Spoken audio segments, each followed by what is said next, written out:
Deadpool s'est fait embarquer par le TVA pour lutter contre les variants de Kang. Si l'intervention du tribunal des variations anachroniques semblait être l'option idéale pour amener le mercenaire rouge dans le MCU, le peu d'éléments qu'on a vu dans ce teaser nous enseigne beaucoup plus de choses qu'il n'y paraît au premier regard. Entre implication des variants de Kang et guerre multiverselle, Wade Wilson pourrait bien avoir un rôle clé pour la suite du MCU, et vous allez vite comprendre pourquoi. Attention, la vidéo peut spoiler tous les projets Marvel sortis à ce jour et en particulier la saison 2 de Loki, donc si tu veux pas te faire spoil, merci de quitter cette vidéo. Le TVA a embarqué de force notre bon vieux Wade Wilson. Mais pour quelle raison l'agence temporelle est-elle intervenue? La première pensée qui nous vient à l'esprit serait que le TVA intervient suite aux actions de Wade dans la scène post-générique de Deadpool 2. Souvenez-vous, après avoir récupéré l'appareil de câble lui permettant de voyager dans le temps, Deadpool s'est mis à modifier sa timeline sans se soucier des conséquences. Conséquences que l'on voit en partie au début de cette bande-annonce, puisque la plupart des personnes présentes à son anniversaire sont censées être mortes et ne vivent que parce que Deadpool a modifié le cours du temps. Pourtant, il paraît peu probable que le TVA soit là pour ça. En effet, depuis sa première apparition dans la saison 1 de Loki, le TVA a bien changé. Cette première version du TVA, qui agissait sous les directives de celui qui demeure, n'intervient que sur les timelines d'un univers, le 616, comme on peut le voir sur cet écran, et avait pour objectif d'élaguer les branches divergentes de l'éternel flux temporel. S'il s'agissait de cette version du TVA dans le teaser, cela voudrait dire que Deadpool évolue dans l'univers supervisé par le TVA, autrement dit l'univers du MCU. Ce qui vous en conviendrait n'a absolument aucun sens. Il ne peut donc s'agir ici que du TVA que l'on aperçoit à la fin de la saison 2 de Loki. Un choix qui paraît par ailleurs logique si Marvel Studios ne veut pas perdre un peu plus le grand public concernant le temps et le multivers. En déployant ce dernier sous la forme d'Hydrasil, Loki a rendu le libre arbitre à tous les univers et les personnes qui y vivent. Seulement, ce libre arbitre est synonyme de chaos puisqu'il laisse la possibilité à quiconque en a les moyens et l'envie de provoquer une guerre multiverselle. Afin d'éviter ou à minima de limiter ce conflit, le TVA lutte contre tous les éléments perturbateurs et en particulier contre les variants de Kang un peu trop virulents. Cet objectif est rappelé à la fin de la saison 2 de Loki où Mobius fait mention de l'arrêt du variant aperçu dans Ant-Man 3. Mais pourquoi donc le TVA emmène Deadpool si ce n'est pour l'empêcher de modifier sa timeline ou d'élaguer carrément celle-ci? Eh bien il semble d'après le teaser que Deadpool a quelque chose de spécial, bien qu'il faut garder à l'esprit que ce premier aperçu du film peut et veut probablement nous emmener vers de fausses pistes. Mais que pourrait-il avoir de si spécial en dehors de son sens de l'humour un peu décalé, ce qui, entre nous, ne doit pas être l'objet de son enlèvement? Deux éléments peuvent expliquer ce petit truc en plus. Premièrement,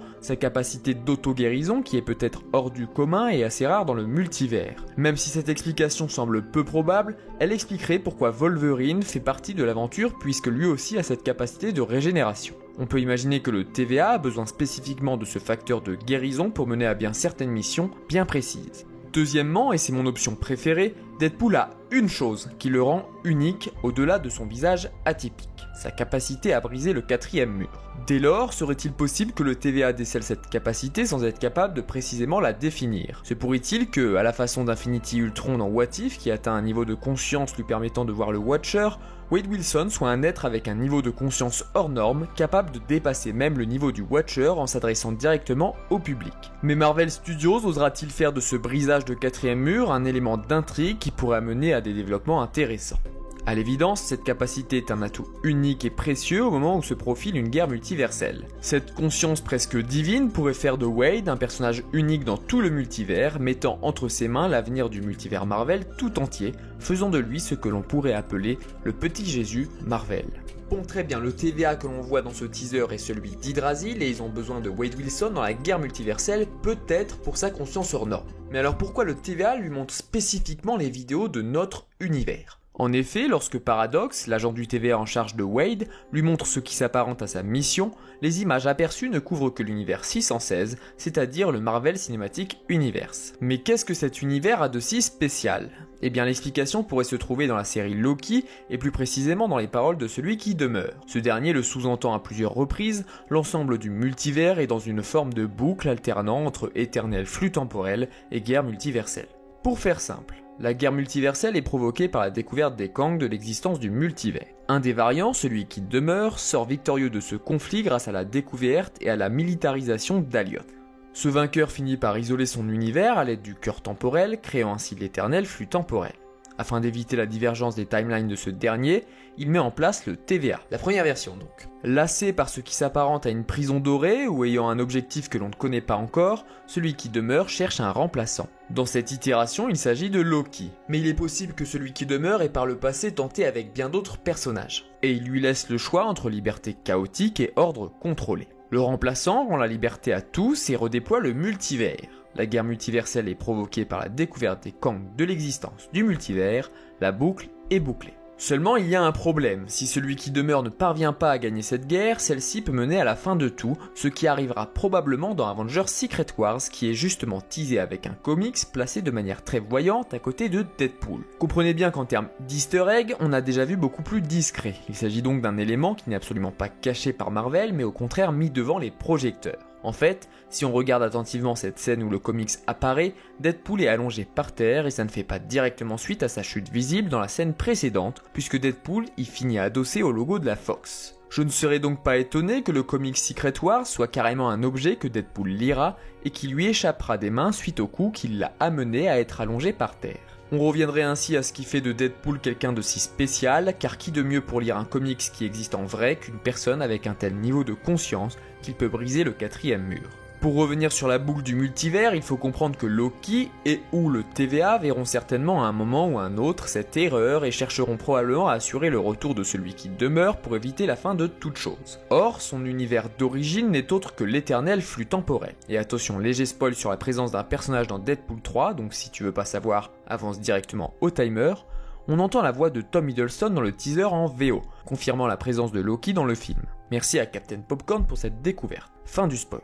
Ainsi, pour éviter la fin d'absolument tout, il paraît essentiel pour le TVA et ou Loki de protéger spécifiquement cet univers, expliquant pourquoi Paradox montre l'univers du MCU. Par ailleurs, même s'il ne s'appelle plus a priori la dynastie des Kang, il est fort à parier que le prochain film Avengers verra les Kang attaquer la Terre 616. Et ce n'est pas un simple hasard, c'est précisément parce qu'il s'agit de la Terre de celui qui demeure, celui qui menace par-dessus tout l'existence de ses variants. Pour rester sur ce dernier, il nous dit dans la saison 1 de Loki que ce qui a fait pencher la guerre multiverselle vers sa victoire est la découverte d'Aliot, et qui apercevons-nous dans le teaser? Dans le mille, on voit bien Aliot. Il est possible que Deadpool ait sans le savoir un rôle à jouer dans cette découverte, et puisqu'il est clairement dans le néant, il est possible qu'il y croise une certaine Ravonna qui a été envoyée à la fin de la saison 2 de Loki. Or, que dit celui qui demeure à Ravonna dans la saison 2? Ton aide a été décisive, précisément parce qu'elle l'a aidé à trouver Aliot. Mais ne nous égarons pas trop, je reviendrai sur la guerre multiverselle, sa boucle et l'avènement de Secret Wars dans une autre vidéo dédiée à ce sujet. Revenons donc au teaser. Avec Deadpool 3 qui est censé être l'un des films nous menant directement au prochain Avengers, nous allons être plongés en plein cœur de la guerre multiverselle. L'ultime mission du nouveau TVA devrait se révéler être la protection de l'univers de celui qui demeure, l'univers du MCU donc, contre d'éventuelles incursions pour mener à la destruction de celui-ci. Le film pourrait ainsi caractériser la menace que représentent les variants de Kang pour le multivers. C'est peut-être même pour l'une de ces attaques contre l'univers 616 que l'on voit Wade Wilson dans ce qui semble être la forêt aperçue dans Avengers l'ère d'Ultron. Seulement, vous connaissez Deadpool, il tend beaucoup plus vers le chaos que l'ordre, et comme je vous le disais dans cette vidéo, il apparaît peu probable qu'il reste très longtemps sous l'autorité du TVA, partant vaquer à ses propres occupations. C'est probablement au cours de la mission l'envoyant dans la forêt de l'ère d'Ultron qu'il se retrouvera contre le TVA, se faisant brouiller et envoyé dans le néant. Difficile d'en dire beaucoup plus pour le moment, mais rien qu'avec ce teaser, on peut donc faire l'hypothèse que le TVA recrute Deadpool pour sa conscience hors du commun afin de protéger l'univers d'origine de celui qui demeure des attaques de ses variants et que, lors d'une mission, Wade Wilson se retournera contre le TVA et sera envoyé dans le néant où il fera la rencontre d'Aliot. Bien sûr, une véritable bande-annonce devrait arriver dans les semaines à venir et d'ici là, de nombreuses théories auront eu le temps d'émerger. En attendant, je vais réaliser une vidéo pour clarifier les enjeux, les protagonistes et le déroulé de la guerre multiverselle à venir, donc si ça t'intéresse, abonne-toi. N'hésite pas à me dire ce que t'as pensé de cette théorie sur Deadpool et on se retrouve très bientôt, à la prochaine.